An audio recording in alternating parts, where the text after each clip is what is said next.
Hi, guys. I'm Mike, Karen, Whistler from Clio. Hi. I mentioned this in the previous videos with Jack and with George.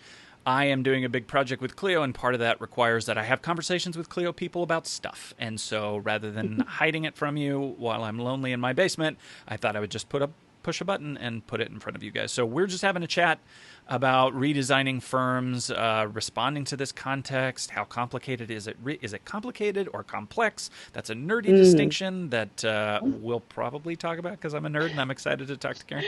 Um, Sure. so, hi, Karen. First, you're Hi. you're a weirdo. Tell Yeah. me, tell me what you do at Clio. Yeah. That's a great question. I lead our customer insights team, and that has a couple of different functions. One of which is like deep dive research on kind of the state of industry and what's going on with lawyers and legal industries.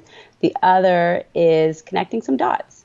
So looking at our customer experience strategy and the end-to-end experience that people have when they go through all of Clio's products and services, and how to make those things better for those who need to solve problems using Clio. So you're principally using post-it notes on walls to Okay. redesign or rethink hmm Clio's product and or Clio's organization internally and how people communicate. Mm. Like, what kind of projects Yeah. are you working on at Yeah. Clio? That's a great question. So one of the things I'm working on, because I don't technically like own any touch point, but I can provide insight or provide like recommendations on how other groups may like optimize what they're doing. So one project I'm working on is helping to facilitate all of the different ways that we contact customers to understand more about them, more about their use of Clio. Account managers maybe like reaching out to say like, hey, you're going through a tough time due to COVID. Like, how can Clio best support you? Mm. And then make sure that those conversations aren't just like two people having a really good conversation, but that there's agency to like learn at aggregate. This is what our customers need, Mm. so that other people have agency to actually make adjustments due to what we're learning. So it's a little bit of data collection, a little bit of like customer journey, um, putting it all together, and then making recommendations to those who can actually do something about it at Clio. Yeah, so.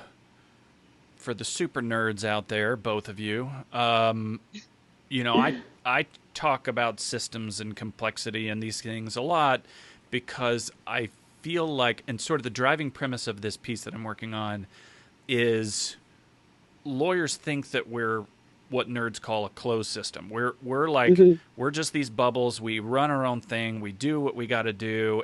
But you see us pointing a lot of fingers, right? We're saying, well, the bar Mm-hmm. does this, and the law schools do this, and the clients do this.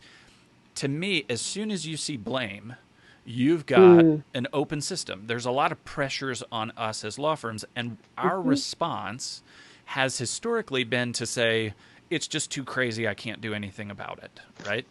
Yeah, And it's really hard to understand the systems that you're a part of. so, what I want to Yeah. do with this thing and what I want your help with is saying, no, no, it's not unknowable. It's not Mm-hmm. unforeseeable. It just requires some, oh no, I have this relationship and it matters and it's a constraint on my business. I need to understand that constraint and figure out how to work with it, etc. So, Mm-hmm. a lot of words there. Yeah. And it's often knowable at like an innate level, because Mhm. if you're complaining about it, then you understand it, right? So oftentimes the first step is just mapping out what you already know and putting it into words in a way that maybe more than one person can look at it and have a conversation around what you already know. So let's get a little tactical. If you guys have Yeah. not seen the conversations with Jack and with George, Jack, we talked real big picture about client Mhm. centeredness and what it means.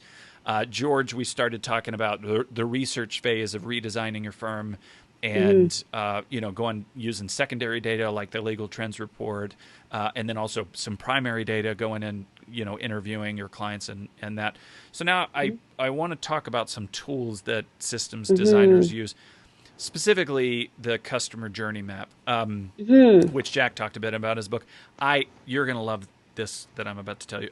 Jay Forrester one time Mhm. he did this like it looked like this. It was like a V-shaped Yep. diagram, and then there were blocks. And the top one was like perceptions, feelings. Mhm. The Mhm. middle one was written information, and the bottom was data.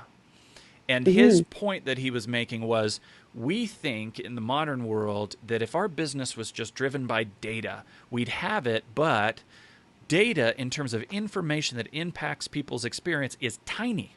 Perceptions is huge. Feelings, that's a huge category. Emotions are huge. So talk to me about how the customer journey map captures feelings. Yeah, and I think the interesting thing is there are lots of different like models out there, and oftentimes when you talk about many types of customer journey maps, you will have a line for perceptions or feelings. There's different approaches in terms of like service blueprint that can say like what they experience versus what you do. But often when you turn that into a journey map, you will say, and this is where data comes into play, is you'll never actually be able to fully capture with data what someone else is feeling. Everyone who enters a customer experience or a user experience, they come with all the previous experiences they had in their life.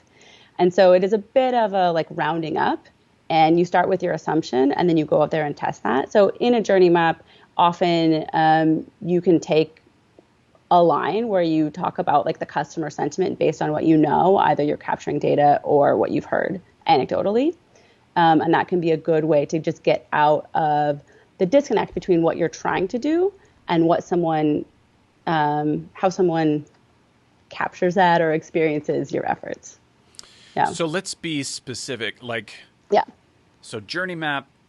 I think the other one's called a systems map. So system map or service blueprint. There's so all one of sorts them of different types seems. of map. Yeah. If I'm understanding the distinction, and give me a snippy summary if you want, but if I'm understanding the distinction, the journey map is not here's the steps in my business. That's more like a systems map. The journey map is I'm so pissed at my husband and I want to be divorced. Now, what am I as the person experiencing? Is that am I right on that? That's the difference. Yeah, I think you can model it. I tend to be a little more flexible in my modeling. Like you can model based on what you need to know. So if you're trying to, I think the most important thing is to have a really clear scope, because I think there's a misconception that like, what is the journey map for my firm? Well, how many clients have you ever had? They've each gone through a different journey. So in rolling up different types or pathways of experience, then you can say, this group of people who are trying to achieve a specific goal, what am I offering them? And then from their perspective, what are they actually experiencing? What have I heard that some of their pain points are along the way? And then I can include that in terms of sentiment of like, oof, I'm really trying to solve this problem for them, and we have a disconnect at this point in the journey. Maybe it's intake. They have a misconception of what to expect from a law firm. And so those moments are often your like leverage points in, well, how can I be more empathetic towards what they're experiencing and how that may not align with what I'm trying to deliver. Just as an aside, there's a book that I cannot remember what it's called now, but these authors, they're lawyers, and they talk about how Uber responded to the feeling of trust. Their whole business design was built around trust as opposed to contracting. And their purpose in this book was to say trust is the new contract language, and it's informal, but it's about a feeling. But I found it interesting as I was listening to these authors talk about it, that here's a whole business model design that was based on a feeling, because they did a customer journey map. They latched onto perception. Their competitive advantage has nothing to do with their supply chain. It has nothing to do with like their business process. But we lawyers will sit down and just obsess over product, over process delivery. But you can build a whole business around a feeling.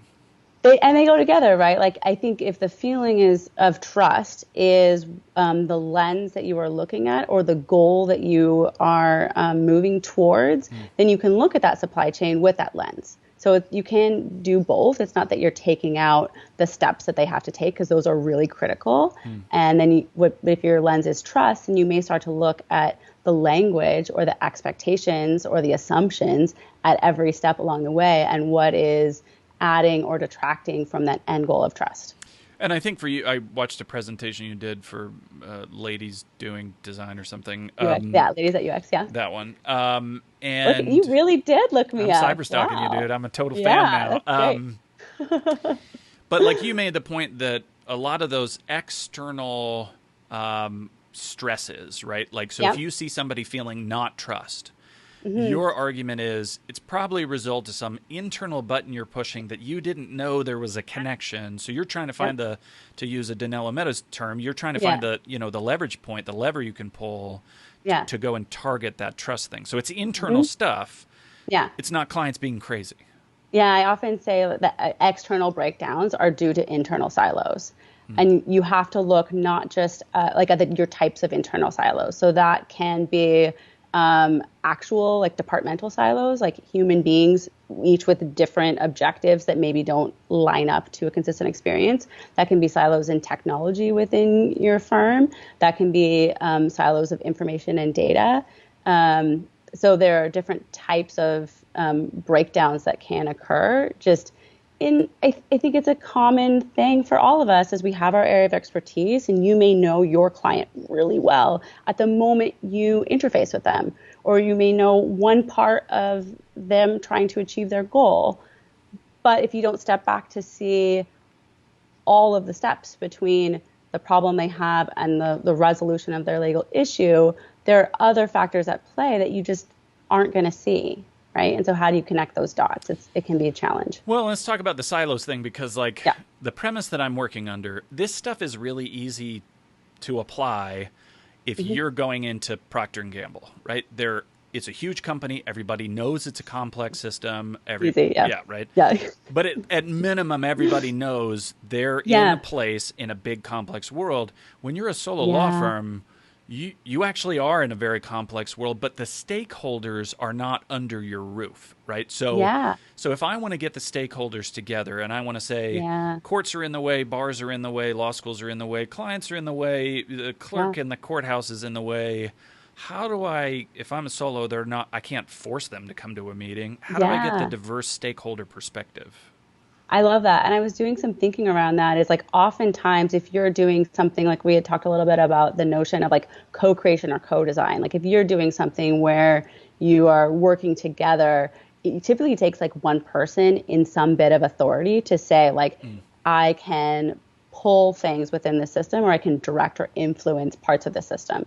If you're just one person, and when you start to develop these things, you often recognize that all journeys or systems, you're only one part of somebody like Right.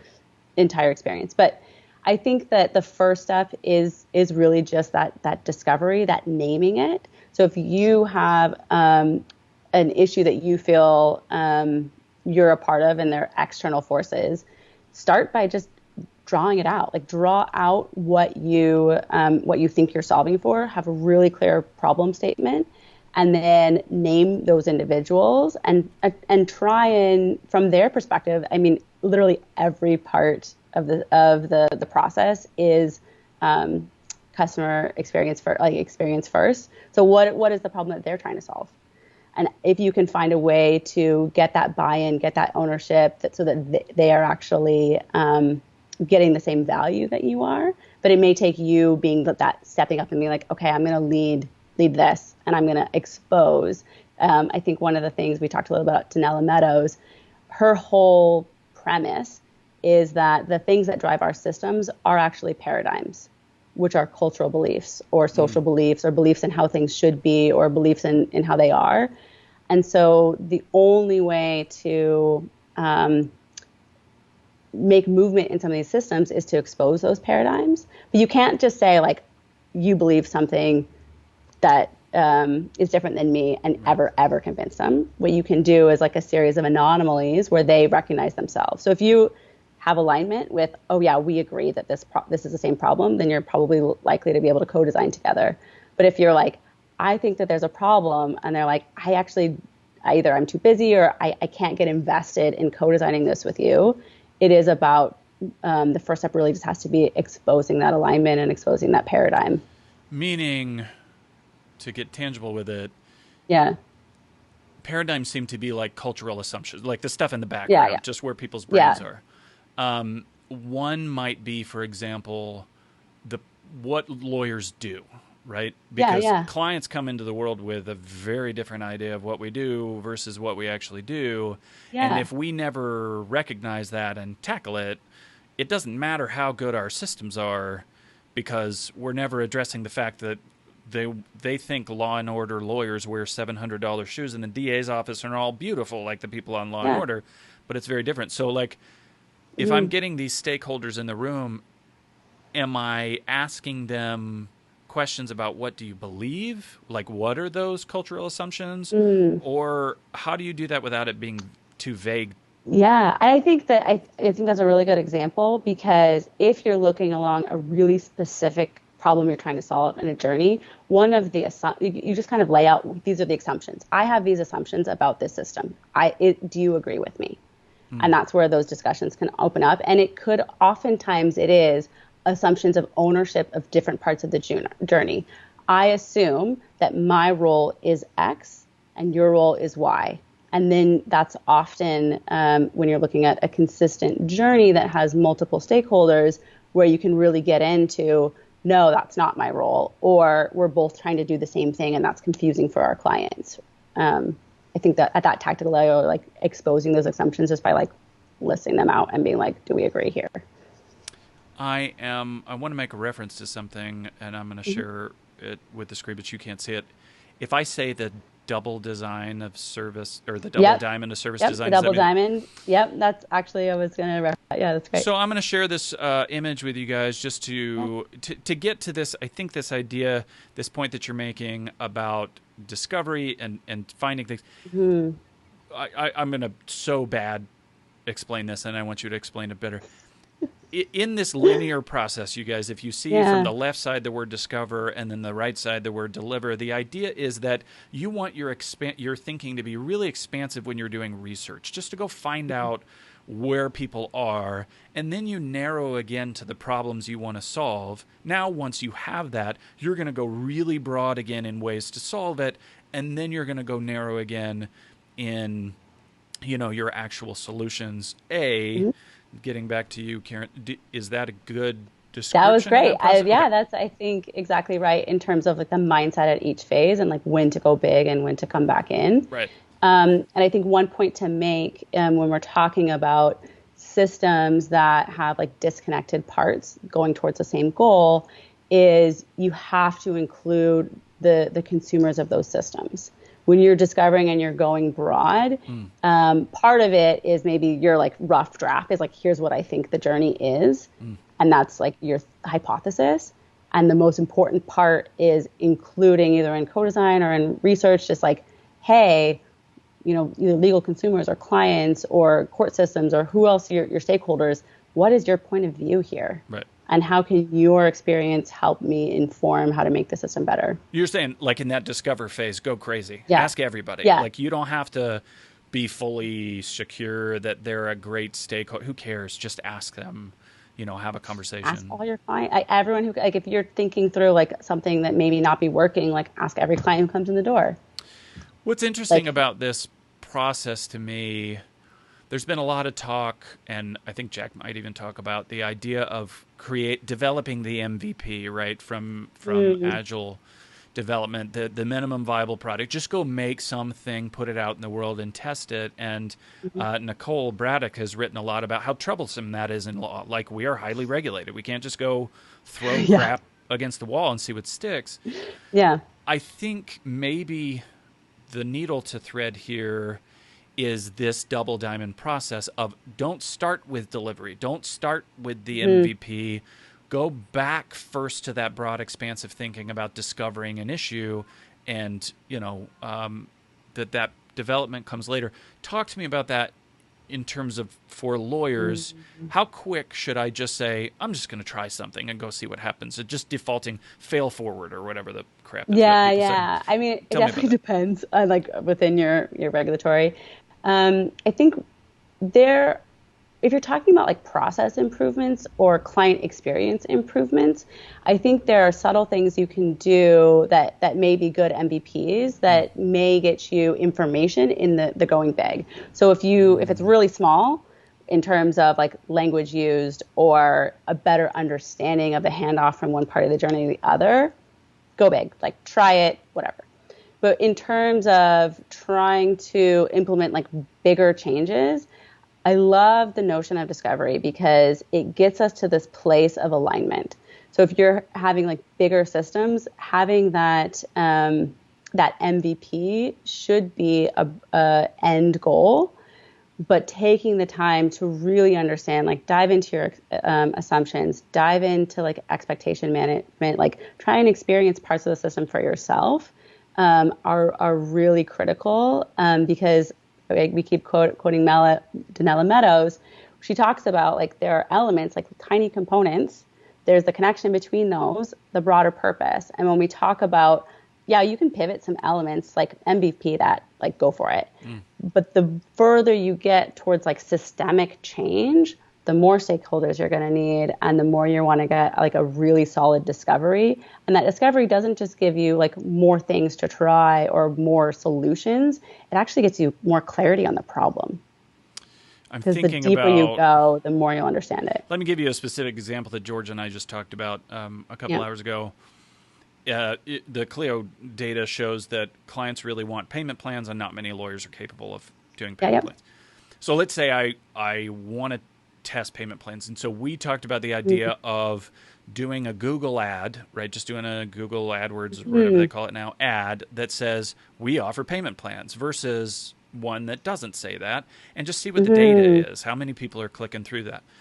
Yeah, would you, A/B testing, yeah. Right. So thinking of the double diamond, is that kind of exercise of going, say, hey, do people care about this? Is that in the first diamond where you're just doing research, or is that in the second diamond where you're like, we've identified a thing that's a problem, or is it even at the very end where you're like, this is a solution to a problem, let's go see how much people care about it? Like, where does that kind of track it over time? I think that it can be a part of getting narrow because something as specific as the effectiveness of an ad campaign, you probably have a theory around what ads are going to do, like what it's going to do to your intake process, or you have a theory on like what problem you're actually solving. So I do see it as a part of the second diamond and a part of potentially even like the going broad in the second, where you're scoping out, okay, well, what are the different types of ways that I can adjust what's going on because I have clarity. Because I think if you're in the first phase and you can use some of those tools to maybe test a hypothesis really quickly, but there's a tendency to, once you start thinking in systems, is you just see like everything, like, oh, there's 1,000 things that I can fix.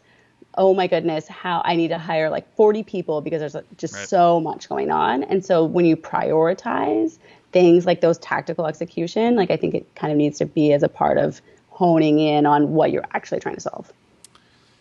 Yeah, and I think I interviewed a guy named Alex Smith. We were talking about the business model canvas, which is a tool that people use to sort of pull this together into what to do, and I'll talk about in this piece.